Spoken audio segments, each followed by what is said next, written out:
Ancient से लेके modern time तक लाइट उत्पन्न करने का 3 ही कॉन्सेप्ट रहा है बस। टंगस्टन बल्ब, CFL बल्ब और LED बल्ब। बट हो सकता है आगे और कोई ऐसा कॉन्सेप्ट हो प्रकाश उत्पन्न करने का। But as a present time से कुछ पहले टाइम की बात कर रहे हैं। एक समय था जब फिलिप्स कंपनी ने पहली बार CFL बल्ब को मार्केट में लॉन्च किया था। आज हम जानेंगे CFL बल्ब का वर्किंग प्रिंसिपल क्या है, काम कैसे करता है ये CFL bulb. So without waste any time let's get started. देखिए, पहले भी बताए थे, अब भी बता रहे हैं। लाइट उत्पन्न करने का सिंपल सा कॉन्सेप्ट है बस। जब भी इलेक्ट्रॉन में डिस्टरबेंस होगा तो वो फोटोन को इमिट करने लगता है, और फोटोन को ही तो प्रकाश बोलते हैं। तो नॉर्मली CFL बल्ब में भी यही होता है।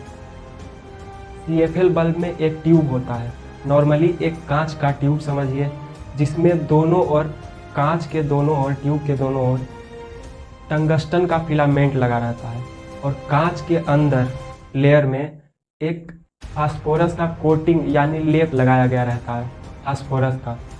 इसको आगे समझेंगे फास्फोरस का लेप क्यों लगाया जाता है। और ट्यूब से नॉर्मली गैस को रिमूव कर दिया जाता है, और उसके अंदर आर्गन और वेपोराइज्ड पारा को भर दिया जाता है।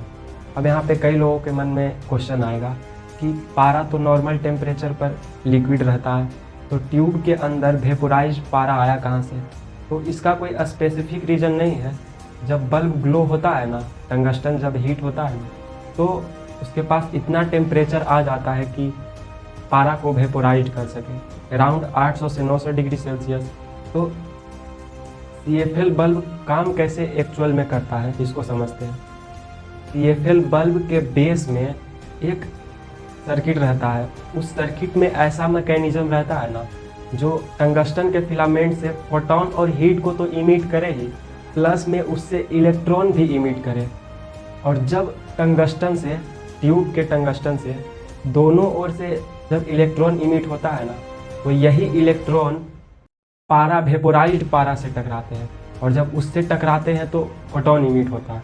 पहले भी बताए थे, जब भी इलेक्ट्रॉन में डिस्टरबेंस होगा वो फोटोन को इमिट करने लगेगा।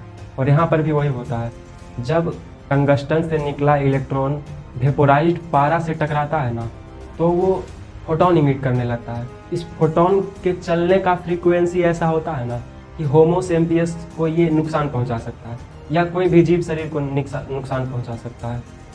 देखिए कैसे, ये जो फोटोन आया पारा से टकरा के, वो UV रेज होता है, अल्ट्रा वायलेट रेज, पराबैंगनी किरणें।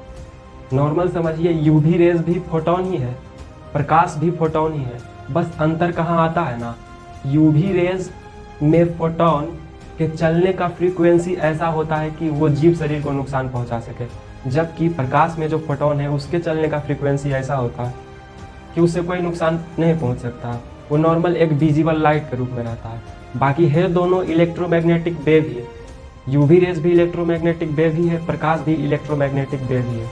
अब यहाँ पे आपको फ्रीक्वेंसी ही नहीं समझ में आएगा तो वो तो अलग कॉन्सेप्ट हो जाता है।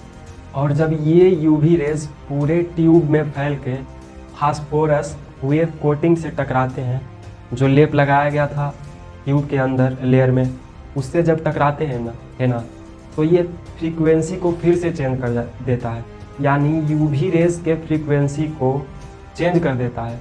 और ये ऐसा चेंज करता है कि एक विजिबल लाइट के रूप में बाहर आए। यानी फास्फोरस कुछ नहीं करता है, वो बस फोटोन के फ्रीक्वेंसी को चेंज कर देता है, जिससे UV रेज से प्रकाश के रूप में बाहर निकलता है। बाकी दोनों सेम ही है, UV रेज भी फोटोन ही है, प्रकाश भी फोटोन ही है। CFL बल्ब का नाम CFL कैसे पड़ा इसको समझते हैं। CFL यानी कॉम्पैक्ट फ्लोरोसेंस लैंप होता है। कॉम्पैक्ट मतलब होता है ना ज़्यादा बड़ा और ना ज़्यादा छोटा, मतलब कि मिनिमम नॉर्मल साइज। और फ्लोरोसेंस मतलब होता है ना फ्रीक्वेंसी को चेंज कर देना। जैसे आप देखे होंगे रोड के बगल में कोई बोर्ड में अगर कुछ लिखा हुआ होता है तो रात में वो किस वजह से दिखता है, अगर उसमें ज़रा सा भी लाइट जाता है तो वो एनर्जी लेवल पर आके अपने आप को ग्लो करने लगता है। कैसे करने लगता है, जब उसमें फ्लोरोसेंस यानी प्रतिदीप्ति पदार्थ का यूज होता है। जब उसमें कोई भी फ्रीक्वेंसी जाता है ना फोटोन, तो वो उसको हायर एनर्जी लेवल में बदल देता है। यानी फ्रीक्वेंसी को चेंज करके हाई एनर्जी के रूप में बदलता है और वही आगे दिखता है और वही चमकने लगता है, इस वजह से दिखता है। और फ्लोरोसेंस CFL बल्ब में भी यूज हुआ। ये जो UV रेज से प्रकाश के रूप में जो फ्रीक्वेंसी चेंज हुआ वो कौन चेंज किया? फास्फोरस से चेंज किया। तो यहाँ पे फास्फोरस एक प्रतिदीप्ति पदार्थ हो जाता है, यानी फ्लोरोसेंस पदार्थ। और एल से तो लैंप यानी सिंपल लैंप है, कॉम्पैक्ट फ्लोरोसेंस लैंप। अब अगर CFL बल्ब का PDF चाहिए या PDF का लिंक, तो वो डिस्क्रिप्शन में है या व्हाट्सएप चैनल में भी है, आप वहाँ से भी डाउनलोड कर सकते हैं। इससे जैसे हम जिस पॉइंट को यहाँ नहीं बताएं वो PDF में लिखा हुआ है।